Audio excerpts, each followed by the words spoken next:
जय श्री कृष्णा दोस्तों, आज का सुविचार। पितृपक्ष की समाप्ति होने वाली है और पितृपक्ष की समाप्ति के बाद माता रानी के नवरात्रे प्रारंभ होने वाले हैं। तो माता रानी के आशीर्वाद और उनकी कृपा से जुड़ी एक कथा आज आपके साथ साझा करने वाले हैं। आशा करती हूँ आज का वीडियो आपको पसंद आएगा। तो आइए जानते हैं तारा और रुक्मण, दो बहनों की कथा। राजा स्पर्श माँ भगवती के पुजारी थे और रात दिन महामाई की पूजा किया करते थे।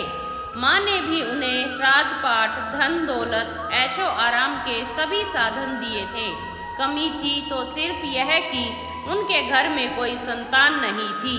यह गम उन्हें दिन रात सताता था और वो माँ से यही प्रार्थना करते थे कि माँ उन्हें एक लाल दे दे ताकि वे भी संतान का सुख भोग सके।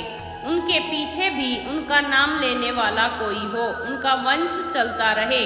माँ ने उनकी पुकार सुन ली और एक दिन माँ ने आकर राजा के स्वप्न में दर्शन दिए और कहा कि वे उनकी भक्ति से बहुत प्रसन्न हैं और उन्होंने राजा को 2 पुत्रियों की प्राप्ति का वरदान दिया।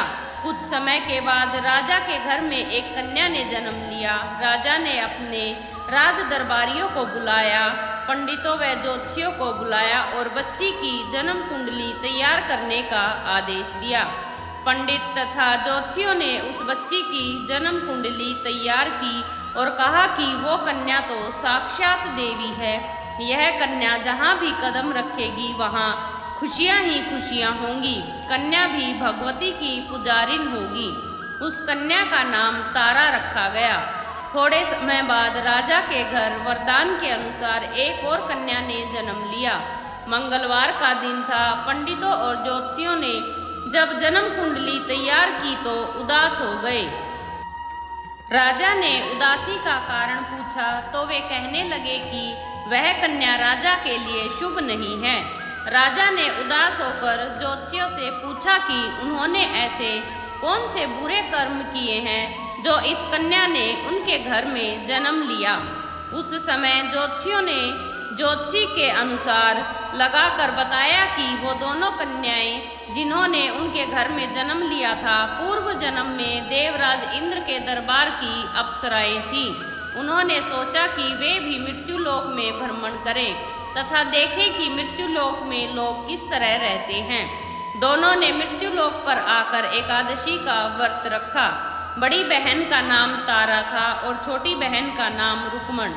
बड़ी बहन तारा ने अपनी छोटी बहन से कहा कि रुक्मण, आज एकादशी का व्रत है, हम लोग आज भोजन नहीं करेंगे। अतः वो बाजार जाकर कुछ फल ले आए। रुक्मण बाजार फल लेने के लिए गई। वहाँ उसने मछली के पकोड़े बनते देखे। उसने अपने पैसों के तो पकोड़े खा लिए तथा तारा के लिए फल लेकर वापस आ गई और फल उसने तारा को दे दिए। तारा के पूछने पर उसने बताया कि उसने मछली के पकोड़े खा लिए।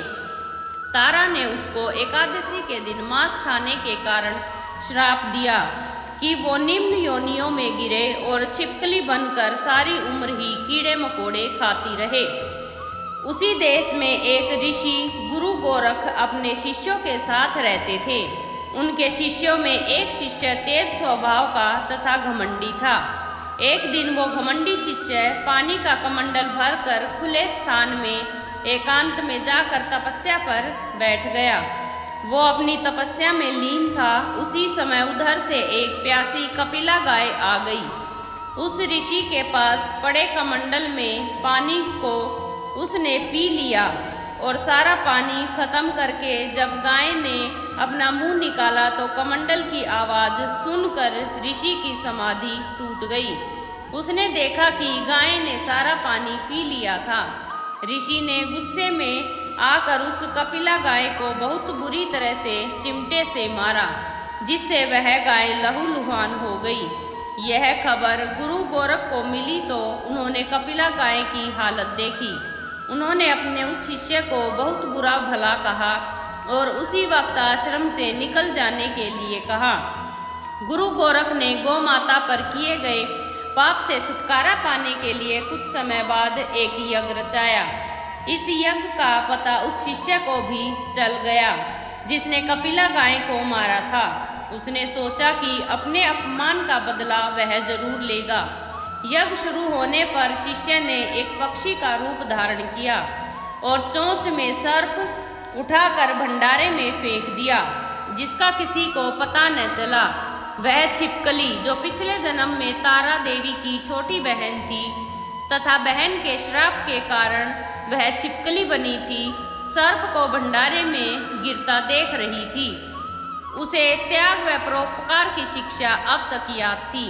वह भंडारा होने तक घर की दीवार पर चिपकी समय की प्रतीक्षा करती रही। कई लोगों के प्राण बचाने हेतु उसने अपने प्राण न्यौछावर कर लेने का मन ही मन निश्चय किया। जब खीर भंडारे में दी जाने वाली थी, बांटने वालों की आंखों के सामने वह छिपकली दीवार से कूदकर कढ़ाई में जा गिरी। लोग छिपकली को बुरा भला कहते हुए खीर की कढ़ाई को खाली करने लगे तो उन्होंने उसमें मरे हुए सांप को देखा। तब जाकर सबको मालूम हुआ कि छिपकली ने अपने प्राण देकर सबके प्राणों की रक्षा की थी। उपस्थित सभी सज्जनों और देवताओं ने उस छिपकली के लिए प्रार्थना की, उसे सब योनियों में उत्तम मनुष्य जन्म प्राप्त हो तथा अंत में वह मोक्ष को प्राप्त करे। तीसरे जन्म में वह छिपकली राजा स्पर्श के घर कन्या के रूप में जन्मी। दूसरी बहन तारा देवी ने फिर मनुष्य का जन्म लेकर तारामती नाम से अयोध्या के प्रतापी राजा हरिश्चंद्र के साथ विवाह किया। राजा स्पर्श ने ज्योतिषियों से कन्या की कुंडली बनवाई। ज्योतिषियों ने राजा को बताया कि कन्या आपके लिए हानिकारक सिद्ध होगी, शगुन ठीक नहीं है, अतः वे उसे मरवा दे। राजा बोले कि लड़की को मारने का पाप बहुत बड़ा है, वे यह पाप नहीं कर सकते। तब ज्योतिषियों ने विचार करके राय दी कि राजा उसे एक लकड़ी के संदूक में बंद करके ऊपर से सोना चांदी आदि जड़वा दे और फिर उस संदूक के भीतर लड़की को बंद करके नदी में प्रवाहित कर दे। सोने चांदी से जड़ा हुआ संदूक अवश्य ही कोई लालच में आकर निकालेगा और राजा को कन्यावध का पाप भी नहीं लगेगा। ऐसा ही किया गया और नदी में बहता हुआ संदूक काशी के समीप एक भंगी ने दिखाई दिया और उसने संदूक को नदी से बाहर निकाल लिया। उसने जब संदूक खोला तो सोने चांदी के अतिरिक्त अत्यंत रूपवान कन्या दिखाई दी। उस भंगी की कोई संतान नहीं थी। उसने अपनी पत्नी को वह कन्या ला कर दी तो पत्नी की प्रसन्नता का ठिकाना न रहा। उसने अपनी संतान के समान ही बच्ची को छाती से लगा लिया। भगवती की कृपा से उसके सपनों से दूध उतर आया। पति पत्नी दोनों ने प्रेम से कन्या का नाम रुक्को रखा। रुक्को बड़ी हुई तो उसका विवाह हुआ। रुक्को की सास महाराजा हरिश्चंद्र के घर सफाई आदि का काम करने जाया करती थी। वह एक दिन बीमार पड़ गई तो रुक्को महाराज हरिश्चंद्र के घर काम करने के लिए पहुंच गई। महाराज की पत्नी तारामती ने जब रुक्को को देखा तो वह अपने पूर्व जन्म के पुण्य से उसको पहचान गई। तारामती ने रुक्को से कहा कि वो उसके पास आकर बैठे। महारानी की बात सुनकर रुक्को बोली कि वो एक नीच जाति की भंगिन है, भला वह रानी के पास कैसे बैठ सकती थी। तब तारामती ने उसे बताया कि वह उसके पूर्व जन्म में सगी बहन थी। एकादशी का व्रत खंडित करने के कारण उसे छिपकली की योनि में जाना पड़ा था। जो होना था सो हो चुका। अब उसे अपने वर्तमान जन्म को सुधारने का उपाय करना चाहिए और भगवती वैष्णो माता की सेवा करके अपना जन्म सफल बनाना चाहिए। यह सुनकर रुक्को को बड़ी प्रसन्नता हुई। जब उसने उपाय पूछा तो रानी ने बताया कि वैष्णो माता सब मनोरथों को पूरा करने वाली है। जो लोग श्रद्धापूर्वक माता का पूजन व जागरण करते हैं उनकी सब मनोकामनाएं पूर्ण होती है। रुक्को ने प्रसन्न होकर माता की मनोती मनाते हुए कहा कि यदि माता की कृपा से उसे एक पुत्र प्राप्त हो गया तो वो माता का पूजन व जागरण कराएगी। माता ने प्रार्थना स्वीकार कर ली। फलस्वरूप 10वें महीने उसके गर्भ से अत्यंत सुंदर बालक ने जन्म लिया, परंतु दुर्भाग्यवश रुक्को को माता का पूजन जागरण कराने का ध्यान न रहा।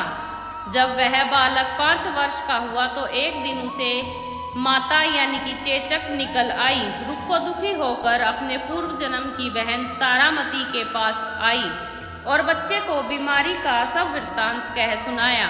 तब तारामती ने पूछा कि उससे माता के पूजन में कोई भूल तो नहीं हुई। इस पर रुक्को को 6 वर्ष पहले की बात याद आ गई।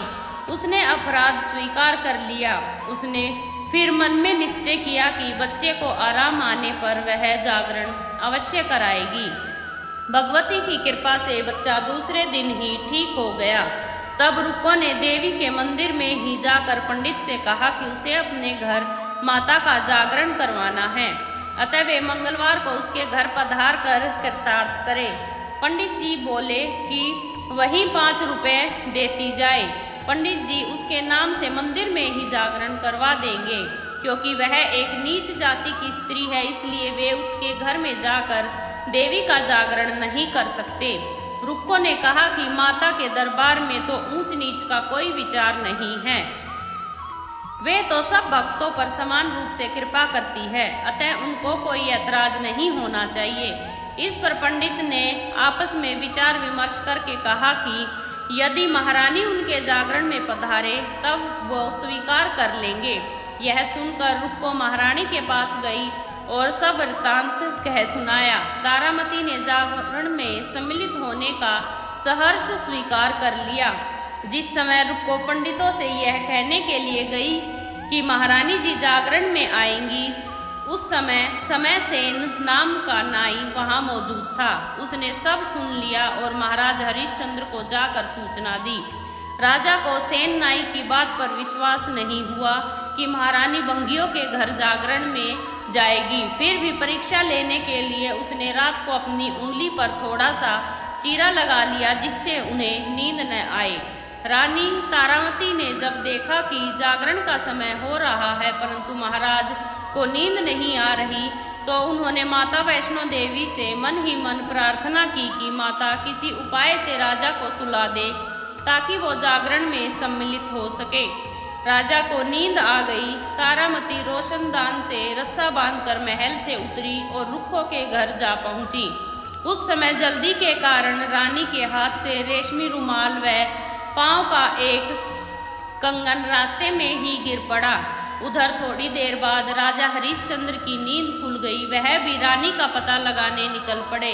उन्हें मार्ग में रानी का कंगन व रुमाल दिखाई दिया। राजा ने दोनों चीजें रास्ते से उठाकर अपने पास रख ली और जागरण में जा पहुँचे। वह चुपचाप एक कोने में जाकर बैठकर देखने लगे। जब जागरण समाप्त हुआ तो सबने माता की अरदास की। उसके बाद प्रसाद बांटा गया। रानी तारामती को जब प्रसाद मिला तो उसने झोली में रख लिया। यह देख के लोगों ने पूछा कि उन्होंने वह प्रसाद क्यों नहीं खाया। यदि रानी प्रसाद नहीं खाएगी तो कोई भी नहीं खाएगा। रानी बोली कि पंडितों ने जो प्रसाद दिया है वह उन्होंने महाराज के लिए रख लिया था, अब उन्हें उनका प्रसाद प्रदान करे। प्रसाद ले तारा ने खा लिया। इसके बाद सब भक्तों ने भी मां का प्रसाद खाया और इस प्रकार जागरण समाप्त करके प्रसाद खाने के पश्चात रानी तारामती महल की तरफ चली। तब राजा ने आगे बढ़कर रास्ता रोक लिया और कहा कि रानी ने नीचों के घर का प्रसाद खाकर अपना धर्म भ्रष्ट कर लिया है, अब वे उन्हें अपने घर कैसे रखे। रानी ने तो कुल की मर्यादा व प्रतिष्ठा का भी ध्यान नहीं रखा। जो प्रसाद वे अपनी झोली में राजा के लिए लाई थी, क्या उसे खिलाकर वे राजा को भी अपवित्र करना चाहती थी। ऐसा कहते हुए जब राजा ने झोली की ओर देखा तो भगवती की कृपा से प्रसाद के स्थान पर उसमें चंपा, गुलाब, गेंदे के फूल, कच्चे चावल और सुपारियां दिखाई दी। यह चमत्कार देख राजा आश्चर्यचकित रह गया। राजा हरिश्चंद्र रानी तारा को साथ लेकर महल लौट आए। वहीं रानी ने ज्वाला मैया की शक्ति से बिना माचिस या चकमक पत्थर की सहायता के राजा को अग्नि पर ज्वलित करके दिखाई, जिसे देखकर राजा का आश्चर्य और बढ़ गया। रानी बोली कि प्रत्यक्ष दर्शन पाने के लिए उन्हें बहुत बड़ा त्याग करना होगा। यदि आप अपने पुत्र रोहताश की बलि दे सके तो आपको दुर्गा देवी के प्रत्यक्ष दर्शन हो जाएंगे। राजा के मन में तो देवी के दर्शन की लगन हो गई थी।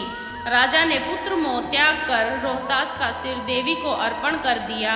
ऐसी सच्ची श्रद्धा एवं विश्वास देख दुर्गा माता सिंह पर सवार होकर उसी समय प्रकट हो गई और राजा हरिश्चंद्र को दर्शन करके कृतार्थ हो गए। मरा हुआ पुत्र भी जीवित हो गया। चमत्कार देख राजा हरिश्चंद्र गदगद हो गए और उन्होंने विधि पूर्वक माता का पूजन करके अपराधों की क्षमा मांगी। सुखी रहने का आशीर्वाद दे माता अंतर्ध्यान हो गई। राजा ने तारा रानी की भक्ति की प्रशंसा करते हुए कहा कि वे रानी के आचरण से अति प्रसन्न हैं। उनके धन भाग्य जो उन्हें पत्नी के रूप में वह मिली। इस प्रकार माता के जागरण में तारा रानी की कथा को जो मनुष्य भक्ति पूर्वक पढ़ता या सुनता है उसकी सभी मनोकामनाएं पूर्ण होती है, सुख समृद्धि बढ़ती है, शत्रुओं का नाश होता है। इस कथा के बिना माता का जागरण पूरा नहीं माना जाता है। जय श्री माता वैष्णो देवी।